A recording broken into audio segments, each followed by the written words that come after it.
The night was eerily silent. A strange tension hung in the air, as if something unseen was watching, waiting. Deep in the mountains there was an isolated field, quiet, lifeless, almost like nature itself was holding its breath for something terrible to happen. And then, a sudden blood-curdling scream shattered the silence. "Baba, I'm dying!" That one scream, it was enough to freeze anyone in their tracks. Just moments ago, everything was normal. A father and his son were working peacefully in their field, like any ordinary day. But in the blink of an eye, everything changed. A young boy lay writhing on the ground, his body trembling violently, foam forming at his lips. And right in front of him, a terrifying black cobra, its hood fully spread, standing like death itself had taken form. This was no ordinary snake. This was a silent killer. One strike, and life could be gone within moments. The father stood there helpless, watching his son suffer, unable to do anything. And the cobra, after delivering its deadly attack, it vanished into the darkness, as if it was never there. But this is not where the story ends, because that night, in those haunted mountains, a deadly game had just begun. On one side, a desperate human. On the other, a cunning, ruthless killer cobra. This is not just a story of survival. This is a story of fear, revenge, and a battle against death itself. So the question is, will the cobra strike again? And if it does, will anyone survive to face it? Stay with me, because what happens next will leave your heart racing and your breath stolen. Between the cities of Jhelum and Rawalpindi lies a quiet little town, Dina. Today, if you visit this place, you'll see a busy town full of life, crowded markets, moving traffic, and people rushing through their daily routines. But rewind time back to the 1940s, and Dina was a completely different world. Back then, life moved slowly, almost peacefully. Buses traveling from Lawa to Rawalpindi would stop here for a few moments. Passengers would step down, sip tea served in clay cups. Some would grab a glass of fresh lassi, while others rested under the shade of large trees. Then a whistle would blow, and just like that, everyone would continue their journey, each heading toward their own destiny. The streets of Dina were unpaved, yet they carried a strange warmth. People sat outside their small homes, calling each other by name, and in the distance, the soft creaking sounds of bullock carts echoed through the air. But Dina was never just an ordinary town. It was the beginning of a path that led into the mountains, deep forests, and isolated lands where nature existed in its purest form, breathtaking, yet dangerously unpredictable. A narrow dirt road began here, passing beneath the shadow of the mighty Rotas fort and stretching far away toward a remote village called Baragran. This road, as silent as it seemed, was filled with mystery. People used to say, there are secrets hidden in those mountains, secrets that should never be disturbed. And maybe, just maybe, as we stepped onto that very path, we had no idea that we were about to become part of a story where danger lurked at every turn and every shadow whispered the presence of death. Because sometimes the most peaceful places hide the darkest truths. As soon as you moved beyond Dina, the paved road disappeared. In its place began a narrow, dusty track, not straight, but twisting and turning, vanishing deep into the mountains like a hidden secret. This was the very path, the one that passed beneath the shadow of Rotas Fort and stretched far away toward a distant village called Baragran. With every step forward, the world around us began to change. The noise of the town slowly faded away, replaced by an eerie silence, a silence so deep that you could hear nothing but the whisper of the wind, and once in a while, the cry of a lone bird. On both sides of the path stood uneven hills, covered with thick bushes and scattered black rocks. In some places, even sunlight struggled to reach the ground. But this path wasn't just deserted, it was mysterious. At every turn, it felt like someone was watching us, like unseen eyes were hiding behind those bushes, tracking our every move. The wooden wheels of the Tonga rattled against the stones, creating a sharp, echoing sound, one that traveled far into the silent valley.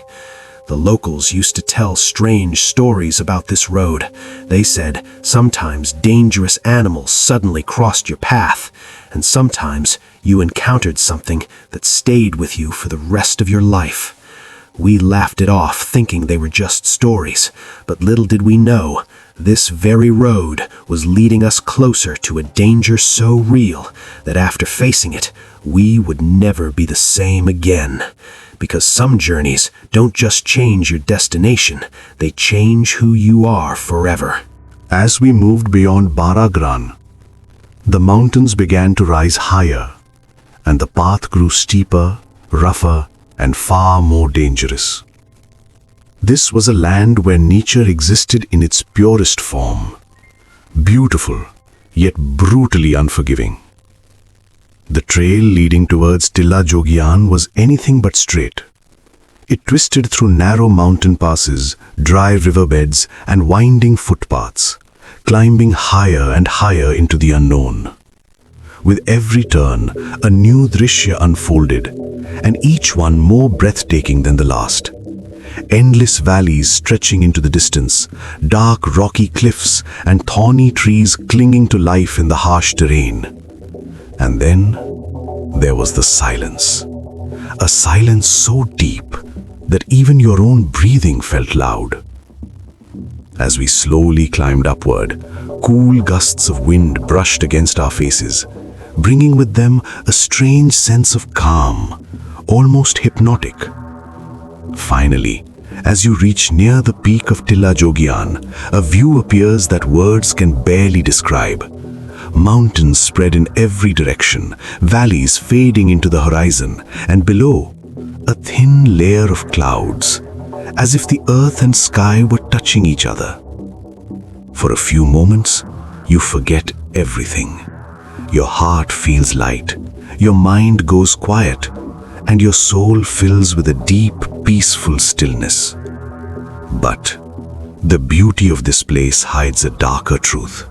Because within these same bushes, behind these same rocks, and inside this haunting silence, something was hiding. Something that could turn this peace into pure terror in a single moment. And we had no idea that in this breathtaking valley, a silent killer was already waiting for us. Because sometimes, the most beautiful places are where danger hides the deepest. It was a bright morning in 1940. The air carried a slight chill, and the sun had only just begun to rise over the mountains. That day, I set out with my close friend, Inderjeet Singh, for a very specific purpose: partridge hunting. Inderjeet Singh wasn't just a friend, he was a skilled and dependable hunter. He knew these mountains like the back of his hand.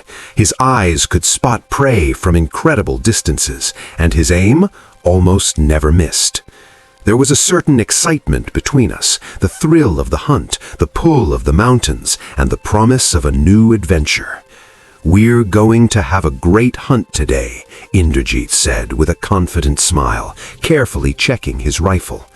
I nodded in agreement, but for some reason, deep down, there was a strange uneasiness, a feeling I couldn't explain, but couldn't ignore either.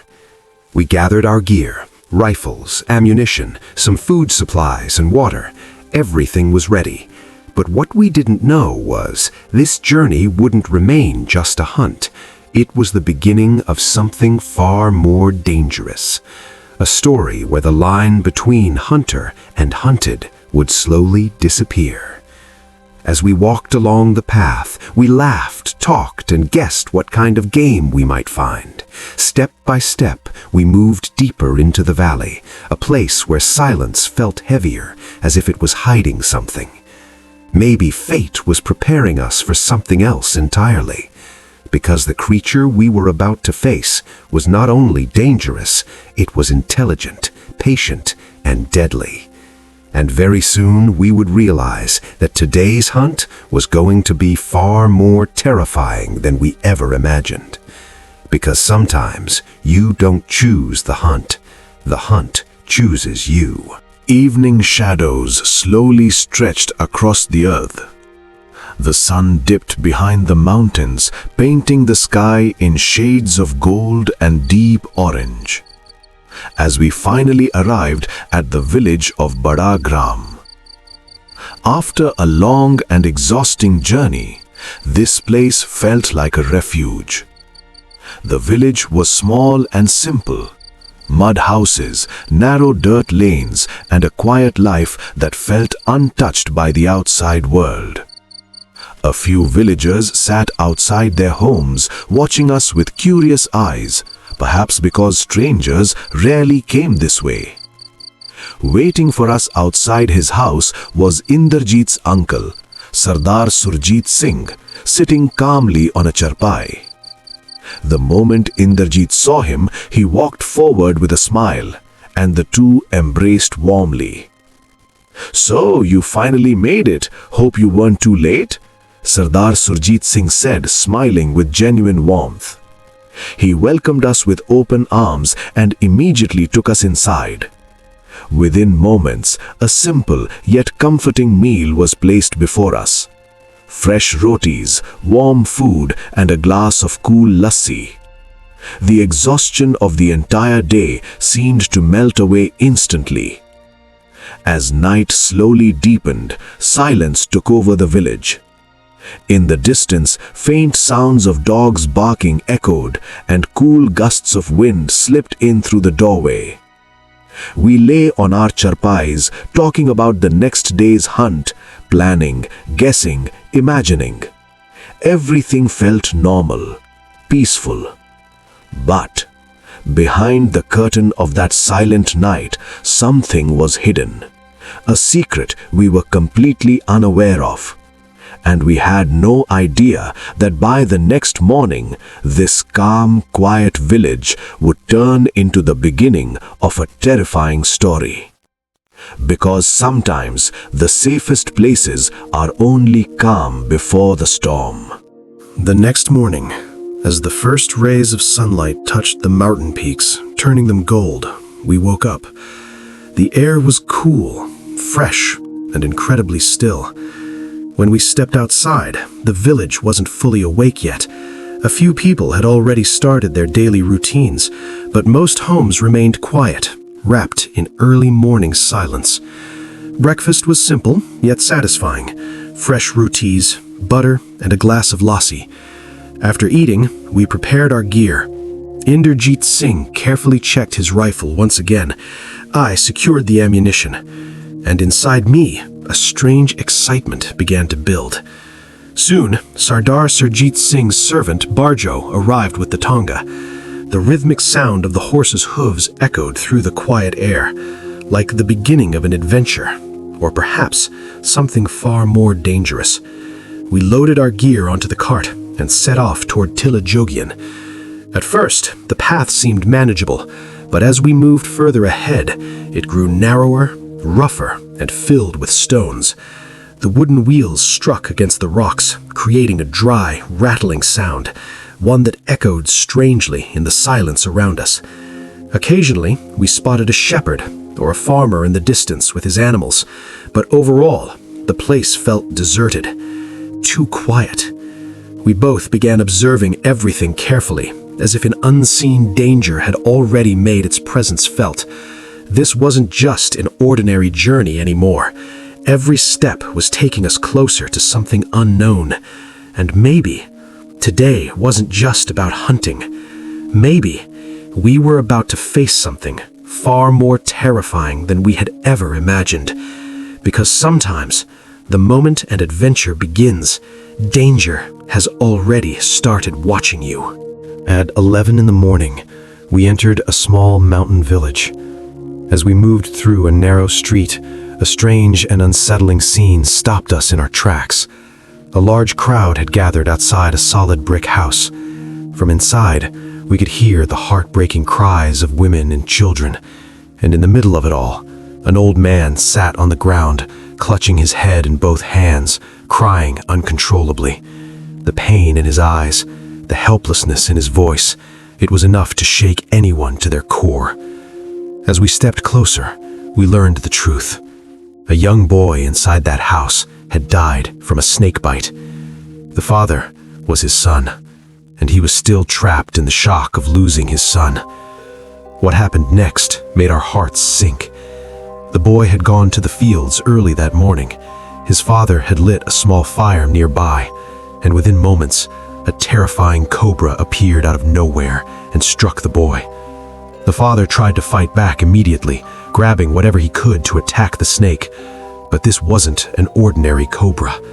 The way it spread its hood, the aggression, the speed, it left everyone frozen in fear.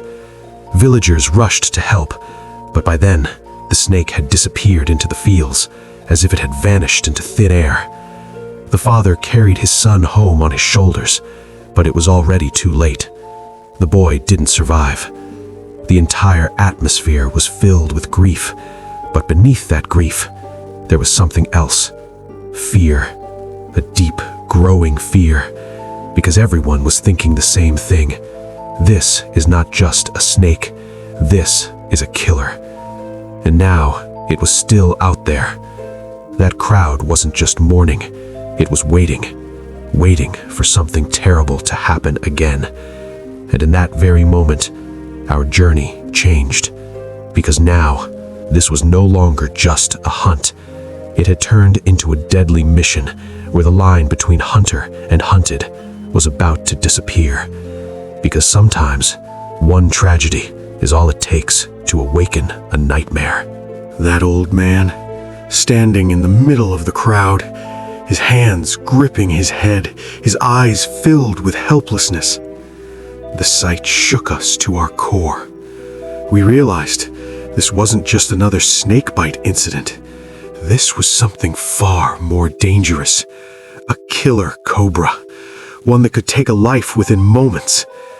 The young boy, who had been alive, laughing, and full of energy just a short while ago, now lay motionless on the ground. A bluish foam had formed at his lips, and his face still carried the marks of pain and pure terror. It felt as if his life had been as fragile as a thread, snapped in an instant. The father's condition was unbearable to watch. He had rushed to the field, tried everything he could with his own hands to save his son. But it was already too late. We called out to the nearby farmers. They came running, armed with axes and sickles, ready to catch or kill the snake. But this creature was not just powerful, it was incredibly cunning. Within seconds, it disappeared, as if the earth itself had swallowed it whole. The old man carried his son back home on his shoulders, but soon after, the boy lost his battle for life. The scene was heartbreaking, but more than that, it changed everything for us. Our hunting plan had just taken a dark and terrifying turn. We now understood this was no ordinary animal. This was a predator, one that didn't just hunt for survival, but could kill humans without warning. This tragic truth hit us hard. Nature's power is far beyond human control, and on the path we had chosen, danger was hiding in every single moment. This incident was only the beginning of a dark, intense, and blood-chilling story, whose ending was still waiting to unfold. Because sometimes, one moment of loss can change the course of everything forever. The morning sun had just begun to warm the earth. As the young boy made his way toward the fields, he looked at his crops, carrots, radishes, fresh vegetables, and a quiet smile crossed his face. He had no idea. Danger was already close. His father, the old man, arrived shortly after, busy lighting a fire to enjoy his hookah. Meanwhile, the boy picked up his small hand tool and began working between the crops. With every step, the dry soil and scattered stones made faint cracking sounds, adding an uneasy tension to the air. And then, in a split second, everything changed. A terrifying cobra appeared right in front of him. It raised its hood, spreading it wide. For a moment, it felt like the air itself had frozen. The boy screamed, but the scream changed nothing. His feet refused to move. His body locked in fear, as if time itself had stopped. The old man, walking back after lighting his hookah, heard the scream. His heart dropped. He rushed forward, and what he saw shook him completely. The snake had already struck. His breath grew heavy. His heart pounded violently. His body trembled with fear.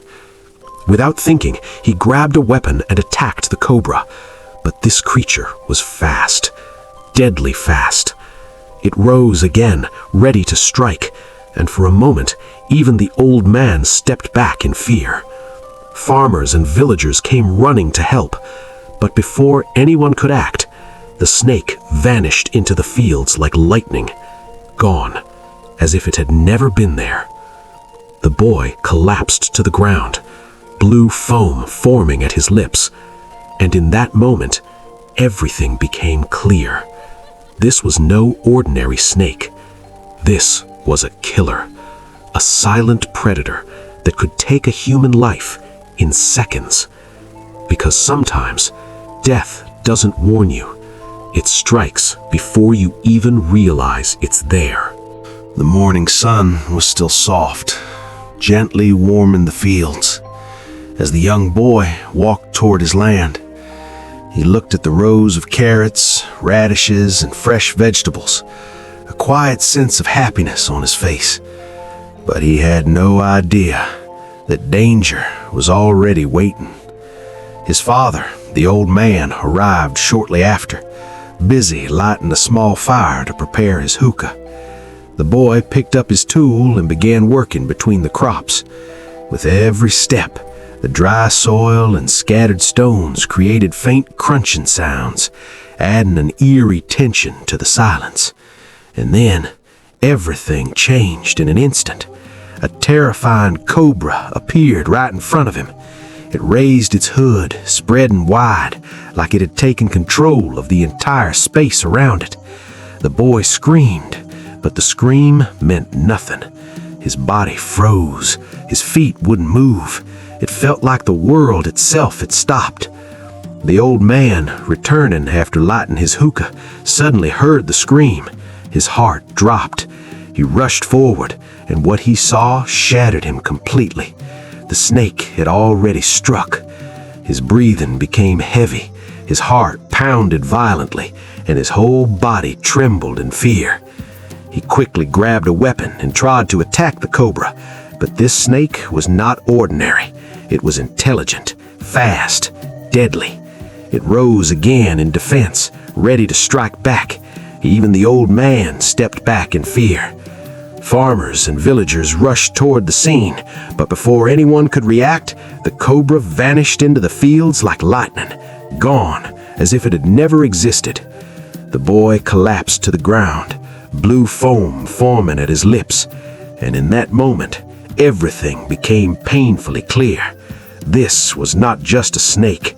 This was a killer, a silent predator that could end a human life in seconds. Because sometimes, danger doesn't announce itself. It simply appears and changes everything forever. After the tragic death of the young boy, a heavy silence fell over the entire village. Fear, shock, and grief filled the air. But inside us, something different began to rise, a feeling we couldn't ignore anymore. Revenge. We made a decision. We would find this deadly cobra. This was no longer just a hunt. It had become a mission for justice. Our path once again led towards Tilajojan, but this time every step felt heavier, every sound felt sharper, and every bush looked like it could be hiding death itself. Inderjeet Singh and I moved forward in silence, listening carefully to everything around us, the whisper of the wind, the distant call of birds, even the faint sound of flowing water. Everything felt connected, like nature itself was warning us about what lay ahead. The fear of the cobra was everywhere. With every heartbeat, our tension grew stronger. Is it nearby? That thought refused to leave our minds. We checked our weapons again and again, ammunition ready, movements slow, controlled, careful. But this wasn't just physical preparation. It was a mental war, because we knew one wrong step and the cobra would strike faster than we could react. And in that silence, a powerful realization hit us. Never underestimate nature's power, and never let your guard down for even a second. Now our story had entered a new phase, a phase where hunter and hunted no longer felt separate, and every moment could turn deadly. Because sometimes revenge doesn't just change your goal, it changes who you become. We had made a decision. Finding the killer cobra was now our only goal. On the ground, its tracks were clearly visible, thin, twisting lines in the sand, signs that most people would never notice. But for us, they were a guide. Inderjeet Singh and I moved forward in complete silence. Every step was slow, every sound carefully judged. The shadows of the mountains, the rustling of the bushes, everything around us felt charged with tension. It was as if every rock, every plant was silently warning us. Moments later, we reached a dense cluster of bushes. The sand showed clear marks of a raised hood, fresh tracks, undeniable proof. The snake had been here, and recently. I pointed them out to Inderjeet, and without saying a word, we both understood what it meant. We pushed deeper into the bushes. Small footprints and disturbed soil confirmed its movement path. The air felt different now, heavier, almost like something was watching us from just a few meters away. We began circling the area carefully, avoiding sharp stones, thorns, and unstable ground. Every step was taking us closer, closer to the hiding place of the killer. But entering that space wasn't going to be easy. Thick bushes blocked our path, thorns scratched against our clothes, and every second increased the risk of an attack. We raised our rifles, our breathing grew faster. This was no longer just a search, it had become a mental war, because every movement could trigger the cobra's strike, and in that silence, the realization hit us hard. The killer was not far. It was somewhere close, watching, waiting. Because sometimes, the closer you get to the truth, the more dangerous it becomes. A few seconds passed, and then a chilling hiss echoed in my ears. It sounded unnatural, like it was coming from beneath the earth itself. I turned slowly toward Inderjeet Singh. His eyes were wide with fear and shock. And then I saw it. Just 4 feet away, a massive cobra stood upright, its hood fully expanded, its head raised high, eyes burning with deadly intensity. For a moment, everything froze. The wind, the sounds, even time itself. If I had reacted even a second late, that snake would have struck me directly. Without hesitation, I raised my rifle and fired. The cobra twisted violently and fell to the ground, its body still moving, still fighting, still alive. That sight alone was terrifying. Its long, powerful shape kept writhing with each breath, as if refusing to accept defeat. Indrajit quickly moved closer, rifle ready, fully alert for any sudden movement. We carefully approached, ensuring it would not strike again. And finally, a second shot ended it. The cobra went completely still. Silence returned, but it was not a peaceful silence. It was heavy, unnatural, because we both knew the truth. This wasn't just an animal. It was a killer that struck without warning, and we had only survived by seconds. A strange fear still lingered in the air, even after its death, because moments like this change something inside you forever. We stood there, breathing heavily, realizing how close we had been to death itself. And in that moment, one truth became crystal clear. Nature is far more powerful than human control, and death can appear in the blink of an eye. Because sometimes, surviving a moment is what defines the rest of your life. The cobra finally lay motionless on the ground. But our hearts were still racing, and the fear we had felt throughout the journey still hadn't left us. When we looked at the boy's father, a heavy silence fell over us. He had lost his son, and now stood there facing the dead snake, his eyes filled with shock, rage, and unbearable grief. For a few seconds, he just stared at it. Then, overwhelmed by emotion, he grabbed the cobra in a fit of raw anger and tore it apart with his teeth. It was a horrifying sight, but it showed the depth of human pain and the uncontrollable force of revenge. After everything, we finally felt a brief moment of relief. But deep inside, we knew this wasn't just a hunting story anymore. It was a lesson, a reminder that nature's power is far beyond human limits, and at any moment, it can take control of everything. That cobra taught us something unforgettable. Every creature in nature has its place, its strength, its purpose, and underestimating it can cost a life. That day, we didn't just face a predator. We faced the fragile reality of life itself. We proved our courage, our awareness, and our survival instinct. But more importantly, we learned to respect fear instead of ignoring it. Because sometimes, fear is not your enemy. It is your greatest teacher. And this story, the story of the killer cobra of Baragran, is not just about death and revenge. It is about fear, courage, and the thin line between survival and destruction. Because in the end, nature never loses. It only reminds us who is truly in control.